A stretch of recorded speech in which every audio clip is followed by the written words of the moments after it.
NDP रायजोफोर जोंनाथ' एमपिआ मैया पार्लियामेन्टखौनो सोमावग्लुंखाबाय फिन दिनैहाय प्रमद बर' सारा बिटिसिखौ सोमावग्लुंदों।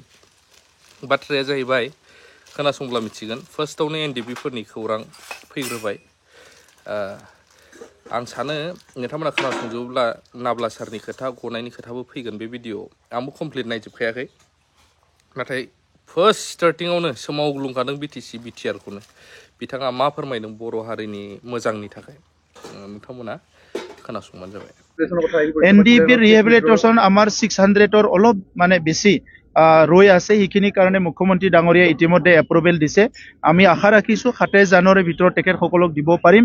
আৰু শ্বহীদসকলৰ ক্ষেত্ৰত আমাৰ এপচুৰ শ্বহীদ, NDPৰ শ্বহীদ, BLTৰ শ্বহীদ, যিবিলাক শ্বহীদৰ ক্ষেত্ৰতো আমি অসম চৰকাৰৰ লগত কথা পাতি আছো। আৰু মুখ্যমন্ত্ৰী ডাঙৰীয়া বহুত পজিটিভ, কিন্তু কিছুমান আমাৰ আগৰ এপ্ৰুভ হোৱা লিষ্টবিলাকত কিছুমান কেৰুণ আছিলে, এইবিলাক পুনৰ আজি ৰিভিউ কৰা চিন্তা চৰ্চা কৰা চলি আছে। গতিকে এই কামটোতো সফল হ'ম বুলি মই আশা ৰাখিছো। কেছৰ কাৰণে ইতিমধ্যে আমাৰ চৰকাৰৰ পৰা NIAক লিখা হৈছে বা ভাৰত চৰকাৰক, যাতে যিবিলাক কেছ কনভিক্টেড নহয় বা হাইনেছ ক্ৰাইমৰ ভিতৰত যিবিলাক অলপমান উইথড্ৰ কৰিব পৰা নেচাৰৰ কেছ আছে, এইবিলাক চব ৰিটাৰ্ণ কৰিবৰ কাৰণে ইতিমধ্যে মুখ্যমন্ত্ৰী ডাঙৰীয়াৰ নিৰ্দেশত কেন্দ্ৰ চৰকাৰৰ লিখা হৈছে। আৰু ইয়াৰ কাৰণে কেন্দ্ৰ চৰকাৰে বিবেচনা কৰি আছে। মই শেহতীয়া মানে কেইদিনমান আগতে গৃহমন্ত্ৰী ডাঙৰীয়াক লগ কৰিছো, গৃহ সচিব ডাঙৰীয়াক লগ কৰিছো, আমাৰ সজাতি দলে লগ কৰিছে। মুখ্যমন্ত্ৰী ডাঙৰীয়া ইয়াৰ কাৰণে ফ্ৰিকুৱেণ্টলি কাম কৰি আছে। গতিকে এই কেছবিলাককো আমি কম সময়ৰ ভিতৰত উইথড্ৰ কৰিব পাৰিম বা সমাপ্ত কৰিব পাৰিম বুলি মই আশা ৰাখিছো। ইতিমধ্যে এইটো চাই আছে আৰু এই কমপ্লেইণ্টৰ বহুতৰে বেচিছ নাই। সেইটো তেনেকুৱাই আশা কৰিছে কোনোবাই যে মোৰ নাম্বাৰটো বেছি। আচলতে ইয়াত তেখেতৰ কোনোবা এটাত ভাল আছে যদি কোনোবা এটাত বেয়া আছে। কাৰোবাৰ কোনোবা এক নাম্বাৰ বেছি থাকিব পাৰে, কিন্তু তাৰ বেলেগ দিশত চাবলৈ গ'লে কাৰিকুলাৰ এক্টিভিটি আছে, কিবা আছে। চ' এইবিলাক চব প্ৰচেছেদি কৰি আছো।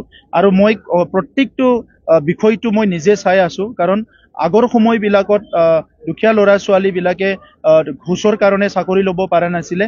আমি যিহেতু তেনেকুৱা শ্ৰেণীৰ পৰাই আহা, গতিকে আমাৰ সময়ত যাতে 99.9% ক্ষুদ্ধ হয়, এইটো আমি লক্ষ্য ৰাখিছো।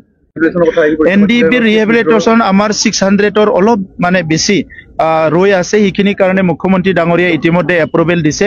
আমি আশা ৰাখিছো 27 জানুৱাৰীৰ ভিতৰত তেখেতসকলক দিব পাৰিম। আৰু শ্বহীদসকলৰ ক্ষেত্ৰত আমাৰ এপচুৰ শ্বহীদ, NDPৰ শ্বহীদ, BLTৰ শ্বহীদ, যিবিলাক শ্বহীদৰ ক্ষেত্ৰতো আমি অসম চৰকাৰৰ লগত কথা পাতি আছো। আৰু মুখ্যমন্ত্ৰী ডাঙৰীয়া বহুত পজিটিভ, কিন্তু কিছুমান আমাৰ আগৰ এপ্ৰুভ হোৱা লিষ্টবিলাকত কিছুমান কেৰুণ আছিলে, এইবিলাক পুনৰ আজি ৰিভিউ কৰা চিন্তা চৰ্চা কৰা চলি আছে। গতিকে এই কামটোতো সফল হ'ম বুলি মই আশা ৰাখিছো। কেছৰ কাৰণে ইতিমধ্যে আমাৰ চৰকাৰৰ পৰা NIAক লিখা হৈছে বা ভাৰত চৰকাৰক, যাতে যিবিলাক কেছ কনভিক্টেড নহয় বা হাইনেছ ক্ৰাইমৰ ভিতৰত যিবিলাক অলপমান উইথড্ৰ কৰিব পৰা নেচাৰৰ কেছ আছে, এইবিলাক চব ৰিটাৰ্ণ কৰিবৰ কাৰণে ইতিমধ্যে মুখ্যমন্ত্ৰী ডাঙৰীয়াৰ নিৰ্দেশত কেন্দ্ৰ চৰকাৰৰ লিখা হৈছে। আৰু ইয়াৰ কাৰণে কেন্দ্ৰ চৰকাৰে বিবেচনা কৰি আছে। মই শেহতীয়া মানে কেইদিনমান আগতে গৃহমন্ত্ৰী ডাঙৰীয়াক লগ কৰিছো, গৃহ সচিব ডাঙৰীয়াক লগ কৰিছো, আমাৰ সজাতি দলে লগ কৰিছে। মুখ্যমন্ত্ৰী ডাঙৰীয়া ইয়াৰ কাৰণে ফ্ৰিকুৱেণ্টলি কাম কৰি আছে। গতিকে এই কেছবিলাককো আমি কম সময়ৰ ভিতৰত উইথড্ৰ কৰিব পাৰিম বা সমাপ্ত কৰিব পাৰিম বুলি মই আশা ৰাখিছো। ইতিমধ্যে এইটো চাই আছে আৰু এই কমপ্লেইণ্টৰ বহুতৰে বেচিছ নাই। সেইটো তেনেকুৱাই আশা কৰিছে কোনোবাই যে মোৰ নাম্বাৰটো বেছি। আচলতে ইয়াত তেখেতৰ কোনোবা এটাত ভাল আছে যদি কোনোবা এটাত বেয়া আছে। কাৰোবাৰ কোনোবা এক নাম্বাৰ বেছি থাকিব পাৰে, কিন্তু তাৰ বেলেগ দিশত চাবলৈ গ'লে কাৰিকুলাৰ এক্টিভিটি আছে, কিবা আছে। চ' এইবিলাক চব প্ৰচেছেদি কৰি আছো। আৰু মই প্ৰত্যেকটো বিষয়টো মই নিজে চাই আছো, কাৰণ আগৰ সময়বিলাকত দুখীয়া ল'ৰা ছোৱালীবিলাকে ঘোষৰ কাৰণে চাকৰি ল'ব পৰা নাছিলে। আমি যিহেতু তেনেকুৱা শ্ৰেণীৰ পৰাই আহা, গতিকে আমাৰ সময়ত যাতে 99.9% ক্ষুদ্ধ হয়, এইটো আমি লক্ষ্য ৰাখিছো।